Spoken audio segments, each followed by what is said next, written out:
अस्सलाम वालेकुम, आप देख रहे हैं प्रोग्राम सोशल टॉक। मैं हूं आपकी मेज़बान नूर अमानुल्लाह। नाज़रीन, ईरान और इसराइल की जंग 5वें हफ्ते में दाखिल हो चुकी है। ईरान और इसराइल की एक हम देख रहे हैं नेगोशिएशन करवाने के लिए कई ममालिक सर जोड़ कर बैठे हैं, लेकिन सूरत हाल दिन ब दिन कशीदा से कशीदा होती चली जा रही है। सवाल यहाँ ये उठता है, अमेरिका और ईरान क्या चाहते हैं दोनों ममालिक, सेटलमेंट किस तरफ होगी, और अगर जंग बंदी नहीं होती है तो दीगर ममालिक को, इवन के डेवलप्ड कंट्रीज़ को भी किन सूरत हाल का सामना करना पड़ेगा। आज के प्रोग्राम में हम इन्हीं मौज़ूआत पर बात करेंगे। पाकिस्तान के अलावा दीगर डेवलप्ड कंट्रीज़ की इकॉनमी पर बात करेंगे। फिल वक्त हमें ज्वाइन किया है कर्नल आबिद लतीफ़ साहब ने, जो कि डिफेंस एनालिस्ट हैं। वेलकम कहते हैं आबिद लतीफ़ साहब आपको। क्या कहते हैं, जंग अपने 5वें हफ्ते में दाखिल हो चुकी है, सूरत हाल कशीदा होती चली जा रही है, क्या अपडेट है आपके पास? जी बहुत शुक्रिया मुझे अपने चैनल पे इनवाइट करने के लिए। जी बिल्कुल, जंग जो है वो every passing hour, every passing day जो है कम्प्लेक्स होती जा रही है, क्योंकि इस जंग के अंदर इनबिल्ट, जैसे पहले भी आपसे बात हुई थी, एस्केलेशन जो कंट्रोल है वो नहीं है। या जो एस्केलेशन को कम करने का मैकेनिज्म है वो एग्जिस्ट नहीं करता। उसकी 2-3 रीजंस हैं। एक तो ये है कि ज़ाहिर है टेक्नोलॉजिकल और प्रैक्टिकल पैरिटी नहीं है दोनों फरीकों के अंदर। वो एक जो है वो बहुत ह्यूज टेक्नोलॉजिकल पावर है, और दूसरे जो है ईरान, वो ज़ाहिर है इतना टेक्नोलॉजिकल पावर नहीं है, लेकिन ईरान ने अपनी रेजिलियंस से और अपना जो आप कह लीजिए विल पावर से एक एसिमेट्रिक डोमिनेंस हासिल करती है इस कन्फ्लिक्ट के अंदर। तो अब ये इसलिए अब ईरान जो है उसके पास भी सारे ट्रम्प कार्ड्स हैं, और उसको पता है कि उसकी एक जो स्ट्रेंथ है वो उसकी इस नुकसान बर्दाश्त करना और उसके बावजूद रेजिलियंस शो करना, मुकाबला करना और सरेंडर नहीं करना। और इसी वजह से वो नेगोशिएशन टेबल पे नहीं आ रहा, क्योंकि वो अपनी शर्तें जो है वो मनवाना चाहता है, बिकॉज वो स्ट्रेटेजिकली जो है at the point of strength है। इसलिए ये वॉर कॉम्प्लिकेटेड है, क्योंकि एक इतनी बड़ी सुपर पावर जो कि वो कहते हैं कि हमें इस कन्फ्लिक्ट में धकेल दिया गया, बेसिकली इजराइल ने हमें इस कन्फ्लिक्ट में धकेला, और इजराइल जो है उसका डेफिनेटली ऑब्जेक्टिव यही है कि वो जो ईरान है उसकी खुदा ना खास्ता डिस्ट्रक्शन कर, उसको बिल्कुल डिफैंग कर दे, और उसकी सारी की सारी कैपेबिलिटीज जो है उसको डिग्रेड कर दे। तो इसलिए ये कन्फ्लिक्ट बहुत कम्प्लेक्स होता हुआ नजर आ रहा है जी, बल्कि कम्प्लेक्स हो चुका है। और अगर ये थोड़ा सा और कंटिन्यू रहा तो ये फिर एक दुनिया के पहला जो है हाइड्रोकार्बन और मॉलिक्यूल वॉर में कन्वर्ट हो। ज़राए का ये बताना है कि अमेरिका और ईरान के दरमियान भी मुज़ाकरात के इम्कानात हैं, और इन इम्कानात ने नेतन्याहू को मजीद मुश्किल में डाल दिया है। इस पर क्या कहना चाहेंगे? जी बिल्कुल, इम्कानात हैं, उसकी कोशिशें भी हो रही हैं, इंडिकेशंस भी हैं, और उसकी सिग्नलिंग भी हो रही है, उसकी एफर्ट भी है। आपको पता है कि जैसे मैंने पहले भी कहा था आपके प्रोग्राम में कि एक मुल्क है जो कि बहुत सूटेबली प्लेस्ड है कि जो किसी से भी बात कर सकता है और स्टेबलाइजर है इस रीजन के अंदर, तो वो जाहिर है पाकिस्तान है, और पाकिस्तान ने वो प्रूव भी कर दिया है। और आपको पता है, उनको सुनने में भी आ रहा है, हम अभी बहुत स्ट्रेट टेंजेंट्स उस पर ड्रॉ नहीं कर सकते, क्योंकि जाहिर है डिप्लोमेसी में आप जब तक बात ना हो जाए, जब तक चीज़ें क्लियर ना हो, तो उस वक्त तक उनका जिक्र नहीं किया जाता। लेकिन एक एफर्ट हो रही है, और उसमें पाकिस्तान को सारे क्वार्टर्स की तरफ से सराहा भी जा रहा है जी। हमारी मिलिट्री लीडरशिप को, हमारी पॉलिटिकल लीडरशिप को, स्पेशली जो गुड ऑफिसर्स हैं प्राइम मिनिस्टर के और हमारे जो CDS हैं जनरल आसिम के, उनको पूरी दुनिया अप्रिशिएट कर रही है। ठीक है, अगर हम मौजूदा सूरत हाल की बात करें तो ना सिर्फ पाकिस्तान, क्योंकि पाकिस्तान एक अंडर डेवलप्ड कंट्री है, हम डेवलप्ड कंट्रीज़ को भी इकोनॉमिकली काफ़ी एक झटका लगते देख रहे हैं। क्या कहते हैं, ये जंग अगर खुदा न ख्वास्ता मज़ीद कुछ हफ्ते जारी रही तो सूरत हाल इकोनॉमी के तौर पर किस हद तक वर्स्ट हो सकती है? देखिए जी, इकोनॉमी की अगर आप बात करें तो ये क्योंकि दुनिया पूरी एनर्जी पे चलती है जी, और कभी किसी ने ये नहीं सोचा था कि एनर्जी का ऑल्टरनेटिव क्या होगा या एनर्जी बंद हो सकती है। हम हमेशा जब बात करते हैं इकोनॉमी से रिलेटेड, हम ट्रेड की बात करते हैं, हम फाइनेंशियल एस्पेक्ट्स की बात करते हैं, हम कॉमर्स की बात करते हैं, हम क्लाइमेट चेंज की बात करते हैं, लेकिन हमने कभी एज सच जो एनर्जी का सोर्स है उसकी स्ट्रैंगुलेशन की कभी किसी ने बात नहीं की थी। ये कहा तो जाता था कि चोक पॉइंट्स हैं, उन चोक पॉइंट्स को बंद किया जा सकता है। अच्छा, ये जो स्टेट ऑफ होमस है और बाबल मंदब जो है, इसके अलावा भी कुछ 5 और चोक पॉइंट्स हैं, लेकिन वहाँ से इतनी एनर्जी की ट्रेड नहीं होती। वहाँ से जो है सप्लाई चेन की बाकी चीजें जो हैं वो वहाँ से होती हैं, जिनके बगैर आप गुजारा कर सकते हैं। फॉर एग्जांपल, अगर कॉस्मेटिक्स आ रहे हैं, अगर गारमेंट्स आ रहे हैं, अगर हाउस होल्ड की चीजें आ रही हैं, तो वो आप कोई 2 महीने के बाद भी गुजारा कर सकते हैं। लेकिन एनर्जी तो आपको डेली चाहिए। तो जो एनर्जी की कहा जाता है कि जी 30% स्टेट ऑफ होमस से गुजरता है, लेकिन उसका इफेक्ट 80% है दुनिया की इकोनॉमी के ऊपर। हम 30% कहते हैं, लेकिन एक्चुअली इफेक्ट उसका बहुत इन्हेंस्ड है। तो वो इस वजह से अगर आप देखें तो पूरी की पूरी देखिए दुनिया की जो फ्यूल की, हाइड्रोकार्बन की, मॉलिक्यूल की जो सप्लाई चेन है वो डिस्टर्ब हो गई है। दुनिया को नहीं आ रहा, सब दुनिया में लाइनें लगी हुई हैं। LNG की जो सप्लाई है, जो जहाँ से अब लोग कन्वर्ट कर गए हुए हैं, बहुत सारे चूल्हे और स्टोव्स के ऊपर आप LNG पे कन्वर्ट करके पूरी दुनिया, इंडिया में देख लीजिए लाइनें लगी हुई हैं, बहुत कुछ दुनिया में देख लें। फिर हीलियम जो है उसका प्लांट कतर में डिस्ट्रॉय हो चुका है। यहाँ डिस्ट्रॉय नहीं तो डिसफंक्शनल हो चुका है, जो वो कहते हैं 2-3 साल के अंदर रिपेयर होगा अगर अब आज जंग रुकती है।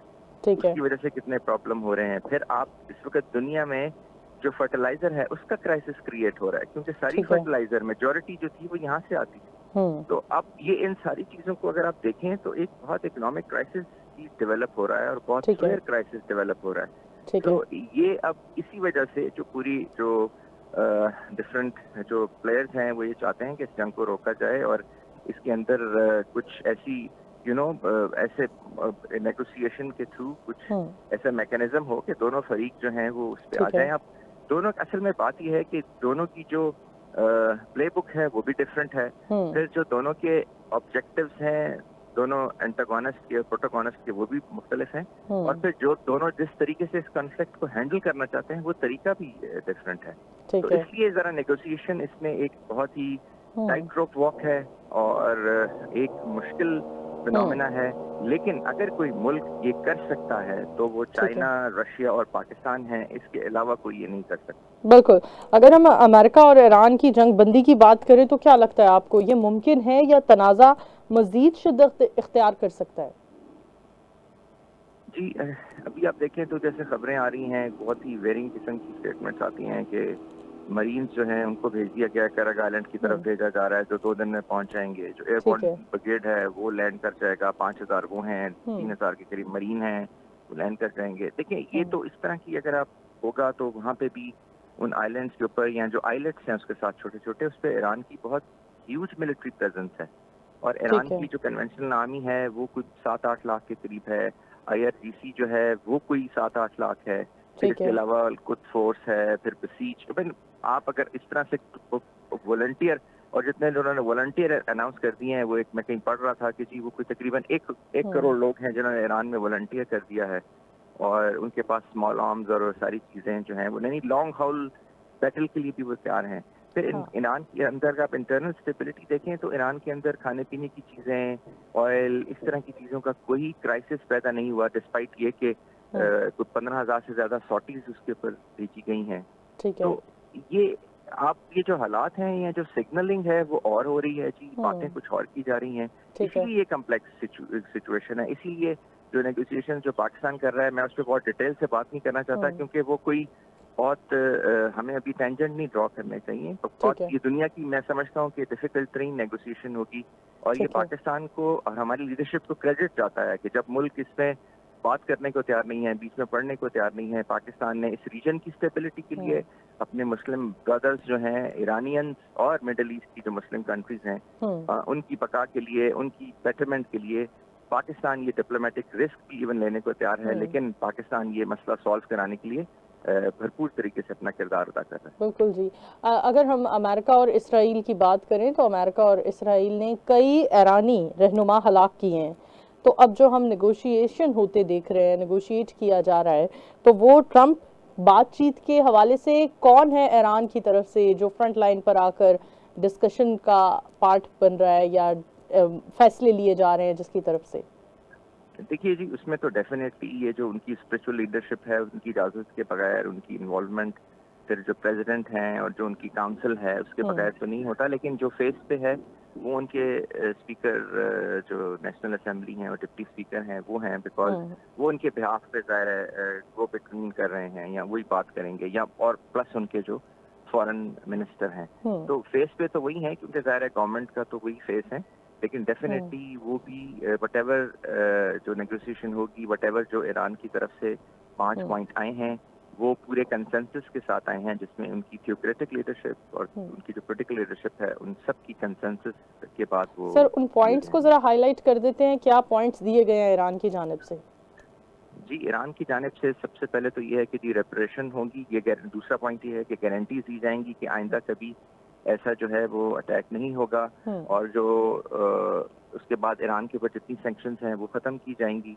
ईरान का जो मिसाइल्स और जो उसकी न्यूक्लियर कैपेबिलिटी जो ईरान रखना चाहता है जिस तरह से वो उसको इजाजत होगी, क्योंकि ईरान ने पहले कहा कि वो कोई एटम बम या न्यूक्लियर जो वेपन का जो रूट है वो इख्तियार नहीं कर रहा। उनका तो फतवा भी आ चुका है अली खamenei साहब का 2003 का। और जो उनका सबसे आखिरी ये जो पॉइंट है वो ये है कि जो स्टेट ऑफ हुर्मुज़ है वो उसका कंट्रोल ईरान के ऊपर होगा, क्योंकि देखिए स्टेट ऑफ हुर्मुज़ तो अभी उसकी कोस्ट लाइन ईरान के साथ लगती है, लेकिन स्टेट ऑफ हुर्मुज़ तो पूरी ईरान की नहीं है। तो ये उनकी 5वीं डिमांड है, और ये 5 डिमांड्स हैं जिसको वो कह रहे हैं, और ये वो डिमांड्स हैं जिसके जो इसके अगेंस्ट जो 15 डिमांड्स यूएस और इजराइल की तरफ से आई हैं वो ऐसी हैं कि मैं समझता हूँ कि फौरन उनको वो एग्जैक्टली इसके ऑपोजिट है कि ईरान जो है वो अपना न्यूक्लियर प्रोग्राम बिल्कुल खत्म कर दे, ईरान अपना मिसाइल प्रोग्राम बिल्कुल खत्म कर दे, और इस तरह की चीजें वो तो ईरान से नहीं मानेगा। यही इसीलिए नेगोशिएशन ही मुश्किल है, और इसीलिए एक मिडिल ग्राउंड जो है वो रीच करना या उस पर पहुंचना भी जरूरी है जी, जिसके लिए कोशिशें हो रही हैं। ठीक है, बिल्कुल जी। सर आखिर में हम आपसे ये जानना चाहेंगे कि हम देख रहे हैं ईरान और इसराइल की जंग फुल अरूज पर पहुंच चुकी है, जिसमें हम कई वीडियोस ऐसे भी देख रहे हैं सोशल मीडिया पर जहां पाकिस्तानी ऑयल टैंकर्स को निशाना बनाया गया है। तो ये पाकिस्तानी ऑयल टैंकर्स पर जो अटैक किए गए हैं, इसके बाद पाकिस्तान में तवानाई की क्या सूरत हाल हो सकती है फर्दर कुछ दिनों में? जी, एक तो ये जो पाकिस्तानी ऑयल टैंकर्स पे जैसे कहा जा रहा है, जो निशाना बनाया जा रहा है, ये बहुत कुछ ही इस वक्त सोशल मीडिया पे बहुत फेक चल रहा है, और ये सारे का सारा जो है वो इंडियन जैकपॉट इंडस्ट्री जो है और इंडियन जैकपॉट आर्मी जो है वहाँ से ये जनरेट हो रहा है, जिसमें डिफरेंट सिंबल्स के साथ, डिफरेंट फेक अकाउंट्स के साथ, कोई ईरानियन न्यूज एजेंसी के अकाउंट्स, कोई ईरानियन प्लेटफॉर्म्स के अकाउंट से ये सारी चीजें फिर कुछ और किए जा रहे हैं। ऐसा मैं समझता हूँ कि कुछ भी नहीं है जी। पाकिस्तानी जो इस वक्त अगर स्टेट ऑफ हुर्मुज़ में कोई फ्लैग सिक्योरिटी की जमानत है, चंद फ्लैग्स, तो उसमें से एक पाकिस्तानी फ्लैग भी है पाकिस्तानी कैरियर्स के ऊपर। तो ये बहुत सारा प्रोपेगेंडा है जी, वो किया जा रहा है पाकिस्तान, क्योंकि वो बहुत ज्यादा इस वक्त तड़प मौजूद है इंडिया के अंदर कि पाकिस्तान को ये रोल क्यों दिया जा रहा है। आपने पिछले दिनों सुना उनके फॉरेन मिनिस्टर जो अपने आप को बहुत बड़ा पढ़ा लिखा आदमी समझते हैं, PhD भी समझते हैं, बल्कि हैं शायद, और किताबें भी लिखी हैं, उन्होंने किस तरह की जबान इस्तेमाल की जो कि कोई इवन हमारे सॉरी टू से किसी बहुत ही डाउन ट्रॉडन एरिया में बैठे हुए भी लोग इस्तेमाल नहीं करते। तो वो उन्होंने अपने ऑल पार्टी कॉन्फ्रेंस में वो जबान इस्तेमाल की। तो वो जो वो गुस्सा, वो फ्रस्ट्रेशन आपको इसी तरह सोशल मीडिया और उस पर भी नजर आ रही है कि बट जो रियलिटी है वो दोनों लीडरशिप, दोनों मुल्कों की, पाकिस्तान की भी ईरान की भी, वो समझते हैं कि रियलिटी क्या और किस तरीके से जो है, क्योंकि ईरान ने बहुत सारे मिसाइल्स जो फायर हुए जिसमें ईरान पे इस वॉर के दौरान, इन पिछले 5 हफ्तों के दौरान, जिसमें ईरान ने क्लियर कट कहा कि ये हमने फायर नहीं किए, ये कोई और कर रहा है जो इस वॉर को स्टोक करना चाह रहा है, इस वॉर को रीजनल वॉर बनाना चाह रहा है ताकि सारी मुस्लिम कंट्रीज बीच में इन्वॉल्व हो जाए। और वही जो अनकंट्रोल्ड मिसाइल सोशल मीडिया पे फायर हो रहे हैं, जिसका टारगेट पाकिस्तान है, जो फिजिकल मिसाइल्स हैं उसका टारगेट ईरान है, जो सोशल मीडिया पे मिसाइल फायर हो रहे हैं, इंफॉर्मेशन मिसाइल, उनका टारगेट पाकिस्तान को बनाया जा रहा है। लेकिन अब सारे लोगों को इसका पता चल गया है कि ये जो साइबर वॉर, ये इंडिया जो जिस तरीके से एल्गोरिथम के थ्रू करना चाह रहा है, वो ऐसे अब एक्सपोज होती है जी। और इसका तरीका भी यही है कि जब डिस इन्फॉर्मेशन हो और आप उसकी जो आयोटा ऑफ ट्रुथ आप उसका डिफाइन कर दें, या जो आप उसका ट्रुथ एंगल लोगों के सामने रख दें, तो वो डिस इन्फॉर्मेशन खुद ब खुद खत्म हो जाती है। The thing which is very inimical to disinformation is the truth, और वो पाकिस्तान ने पेश कर दी है। ठीक है, अगर जैसा आपने अभी बताया कि जो बहुत सारी अफवाहें और झूठी फेक खबरों का बाजार गर्म हो चुका है सोशल मीडिया पर, और आपने ज़राए भी बता दिए कि दुश्मन की जानिब से ये एक चीज़ें की जा रही हैं, हम ये भी जानना चाहेंगे कि हमने कुछ घंटे पहले एक खबर सुनी जिसमें मिसाइल्स पर शुक्रिया अदा किया गया पाकिस्तानी लोगों का, तो उस पर क्या कहना चाहेंगे? जो इसराइल में अटैक किए गए उन मिसाइल्स पर लिखा गया था thank you so much Pakistan people, तो इसमें कितनी सदाकत है, या ये भी दुश्मन की तरफ से एक घिनौनी साजिश की जा रही है? जी, मैंने आपसे कहा ना, ये सोशल मीडिया पे हर तरह से अब ये इस तरह की चीजें करके बता के ताकि हमारे यहाँ से कमेंट आए। आपने जैसे मुझे लिया हुआ है फोन पे और मैं कोई कमेंट दूं और इजराइल को 10 बातें, मैं वो जियो पॉलिटिकल डिस्कशन आपके साथ करूं या वो फॉरेन पॉलिसी की चीजें इस बेस पे मैं वो होके इंस्टिगेट होके कि जिससे जो है वो हमारे लिए, हमारी कंट्री के लिए, हमारे जो फॉरेन ऑफिस और जो लोग बीच में इन्वॉल्व हैं उनके लिए थोड़ी सी मुश्किल हो जाए। तो ये वो सारी चीजें की जा रही हैं जी, जिसमें करके अब अगर लिखा गया है मिसाइल के ऊपर पाकिस्तान का नाम शुक्रिया, तो लिखा होगा किसी ने, लेकिन ये पॉइंट ऑफ डिस्कशन बनाना, इसको फिर बीच में लाना और फिर उस जो डिबेट है या जो डिस्कशन है उसका हिस्सा बनाना, मैं समझता हूँ जी ये इस तरह की बहुत सारी कोशिश की जा रही है। क्योंकि ये बात याद रखिए कि जो इजराइलीज हैं वो they are master of disinformation, क्योंकि वो इंफॉर्मेशन वॉरफेयर को और कॉग्निटिव वॉरफेयर को उनसे बेहतर कोई नहीं समझता। गिविंग डेविल इट्स ड्यू, तो वो ये सारी चीजें करते हैं, लेकिन वो अल्हम्दुलिल्लाह पाकिस्तान के अगेंस्ट उस तरह से कामयाब नहीं हो पा रहे। लेकिन जो हमारे भी बहुत सारे, हमारे मुल्क के भी बहुत सारे ऐसे लोग हैं जो उनका प्रोपेगेंडा, उनका नैरेटिव बाय कर लेते हैं। आई थिंक उनको समझने की और समझाने की जरूरत है। ठीक है। अच्छा सर, आखिर में ये भी जानना चाहूँगी कि हम अमेरिका, इसराइल और ईरान के साथ जो जंग की जा रही है अमेरिका इसराइल की जानिब से, इसमें आपको लगता है आने वाले दिनों में अमेरिका इसराइल का साथ आज भी उसी मजबूती से दे रहा है जितनी मजबूती हमें इस जंग के आगाज में दिखाई दे रही थी डोनाल्ड ट्रंप और पुतिन के दरमियान? जी देखें, जो प्रेसिडेंट ट्रंप है, मैं जो समझता हूँ as student of geopolitics, उनके कुछ ट्रांजेक्शनल डिसीजंस होते हैं जो वो मेरा ख्याल है जियो पॉलिटिकल रियलिटीज को सामने रख के करते हैं। Of course he is a president, वो ही इज नॉट अ, कोई ऐसा भी नहीं है कि वो अकल का बिल्कुल इस्तेमाल नहीं करते। और दूसरे कुछ उनके आइडियोलॉजिकल डिसीजंस होते हैं जिसमें वो अकल को साइड पे रख देते हैं और वो किसी जियोपॉलिटिकल रियलिटी या फैक्ट को सामने नहीं रखते। और ये इजराइल का साथ मैं समझता हूँ वो सेकंड कैटेगरी में आता है। अब वो क्यों है, कैसे है, ये मुझे नहीं पता, लेकिन वो सेकंड कैटेगरी में आता है जिसके लिए उनको कोई मेरा ख्याल है रैशनैलिटी या जियोपॉलिटिक्स रियलिटी जो है वो थोड़ा बाद में आती हैं और जो आइडियोलॉजिकल या और जो इन्फ्लुएंस हैं वो पहले आते हैं। तो इसलिए मुझे नहीं लगता कि जो इजराइल का साथ अमेरिका की तरफ से कोई कम होता हुआ नजर आएगा या आ रहा है। ठीक है, बहुत शुक्रिया, thank you so much colonel Abid Latif साहब आपके कीमती वक्त का। जी नाज़रीन, कर्नल आबिद मजीद साहब हमारे साथ, कर्नल आबिद लतीफ़ साहब हमारे साथ मौजूद थे जिन्होंने अपनी राय का इजहार किया और हमें मौजूदा सूरत हाल पर आगाह किया। एक बार फिर हम कर्नल आबिद लतीफ़ साहब का शुक्रिया अदा करते हैं और इसी के साथ ब्रेक की तरफ बढ़ते हैं। ब्रेक के बाद मिलते हैं, मजीद इस मौजू को आगे बढ़ाएंगे। Stay with us. Welcome back after the break. नाज़रीन, जंगी सूरत हाल के पेश नज़र हम बात कर रहे हैं कि इकॉनमी किस तरह से मुतासर कर रही है ना सिर्फ पाकिस्तान को बल्कि इवन के डेवलप्ड कंट्रीज़ को भी। इसी मौजू पर बात करने के लिए हमें कॉल बीपर पर ज्वाइन किया है माहिर मौशियत जनाब सुहेल लाशारी साहब ने। Thank you so much sir for your time. क्या कहना चाहेंगे? हम देख रहे हैं स्मार्ट लॉकडाउन की भी तजवीज़ दी जा रही है और हमें पेट्रोल पंप्स भी बंद होते नज़र आ रहे हैं, पेट्रोल पंप्स के मालिकान भी स्ट्राइक की तरफ जा रहे हैं। क्या होने जा रहा है इकॉनमी के हवाले से, क्या अपडेट है आपके पास? बिस्मिल्लाहिर्रहमानिर्रहीम। देखिए, जंग जो है वो ऑब्वियसली फैलती चली जा रही है और बहुत से ममालिक इसमें अपना अपना हिस्सा डाल रहे हैं, मगर खुशकिस्मती ये है कि पाकिस्तान उन ममालिक में से है जो अपना हिस्सा बड़े मुस्बत तरीके से और डिस्प्यूट रेजोल्यूशन की तरफ सबको लेके जा रहा है।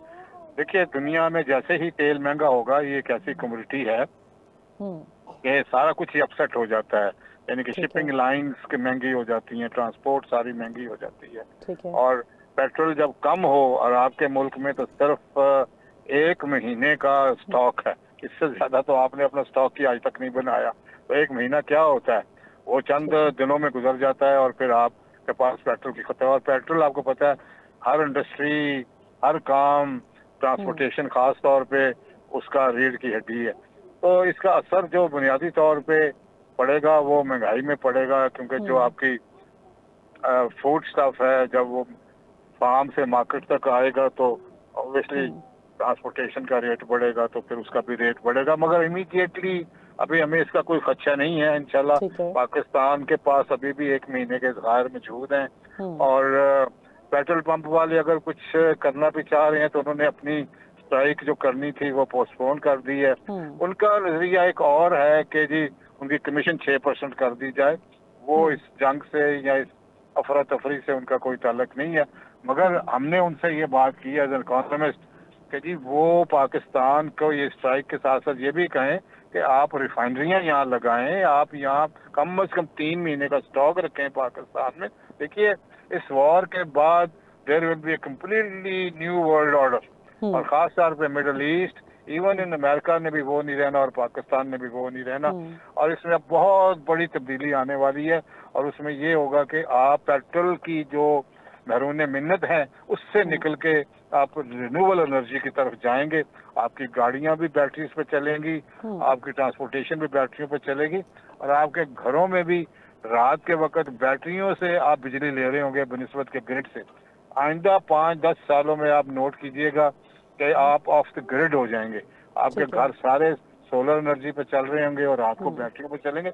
ये इस जंग के तासरात हैं, क्योंकि जब पेट्रोल महंगा होगा तो electric vehicles, 2 wheeler, 3 wheeler, even 4 wheeler भी अब पाकिस्तान में इंपोर्टेड आ गए हैं, तो इनका रुझान एकदम से बढ़ जाएगा।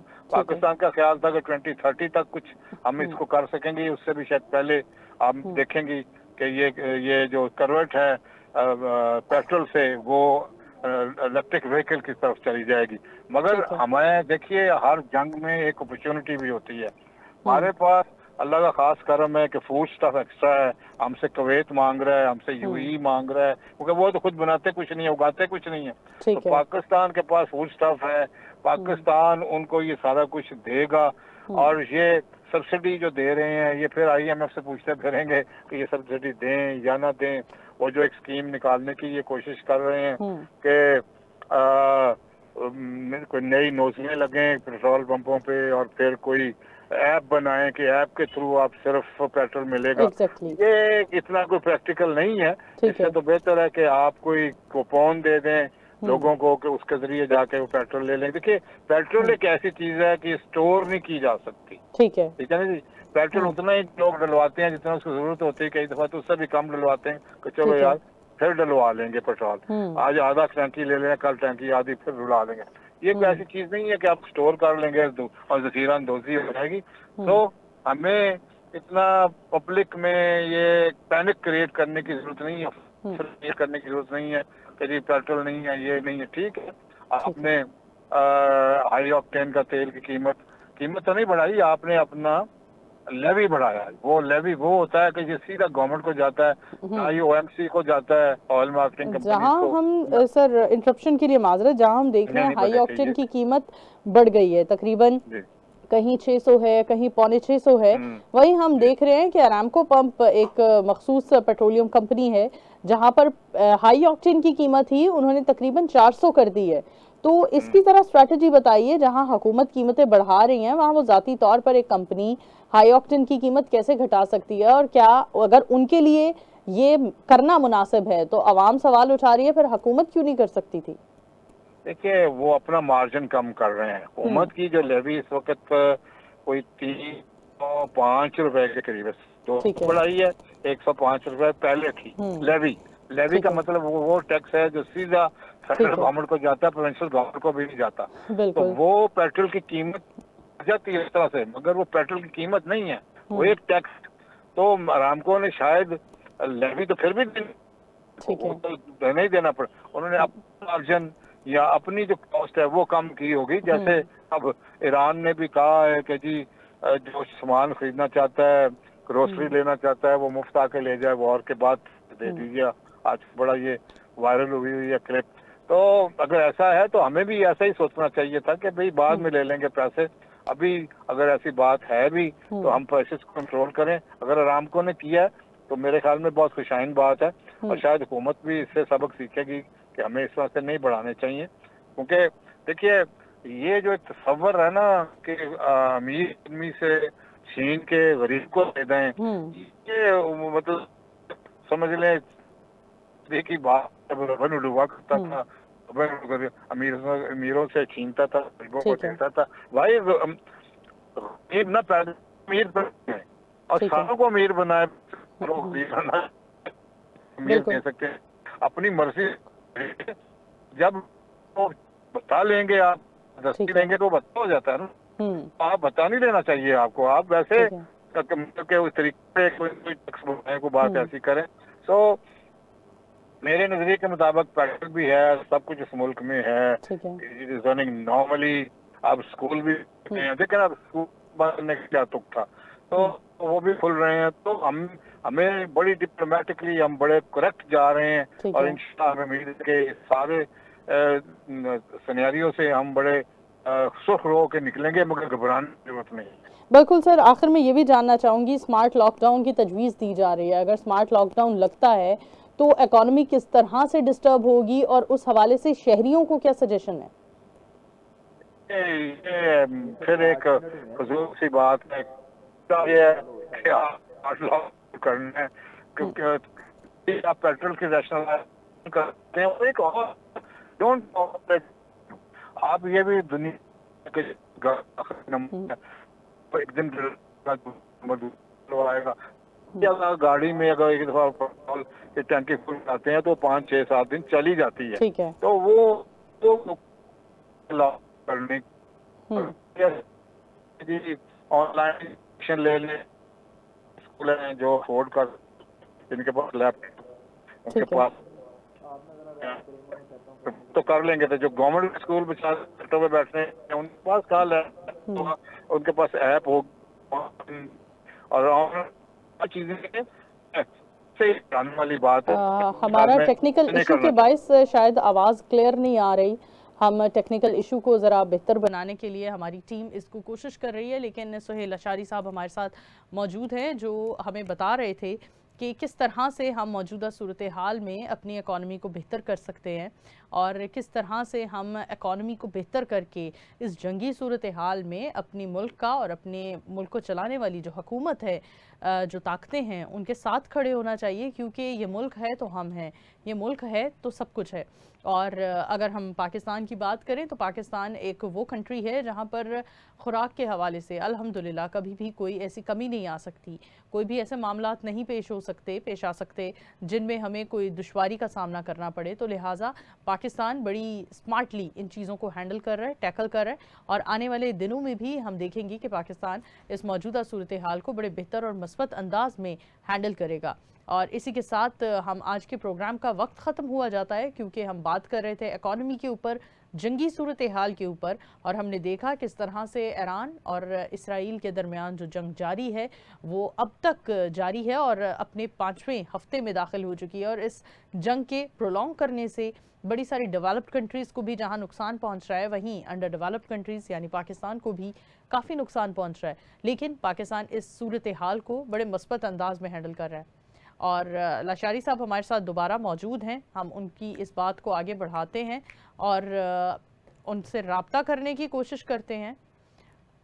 लशारी साहब हमारे साथ किसी टेक्निकल इशू के बायस नहीं कनेक्ट कर पा रहे, लेकिन मैं अपनी बात को वहीं, अपनी तमहीद को वहीं से ही आगाज़ करूंगी इसका कि किस तरह से हम मौजूदा सूरत हाल में और मुल्क के साथ और अपनी हुकूमत के साथ खड़े होकर, क्योंकि ये वक्त है यकजहती का, ये वक्त है जब हम सब एक साथ खड़े होकर हुकूमत का जो भी फैसला हो, चाहे वो स्मार्ट लॉकडाउन का हो, चाहे वो प्रॉपर लॉकडाउन का हो, चाहे वो स्कूल खोलने का हो या फिर स्कूल बंद करने का हो, हमें तमाम तर फैसलों को बड़े मस्बत अंदाज में एक्सेप्ट करना है। और अगर स्मार्ट लॉकडाउन की तजवीज़ दी जा रही है तो हम सभी शहरियों को सभी वो अमल करने हैं जो हुकूमत की जानिब से हमें डिक्टेट किए जा रहे हैं, क्योंकि ये वक्त है जो मुश्किल वक्त है, लेकिन बड़ी स्मार्टली हमारी हुकूमत, हमारी अफवाज पाकिस्तान बड़े ज़बरदस्त और मस्बत अंदाज में इस सारी सिचुएशन को हैंडल कर रहे हैं।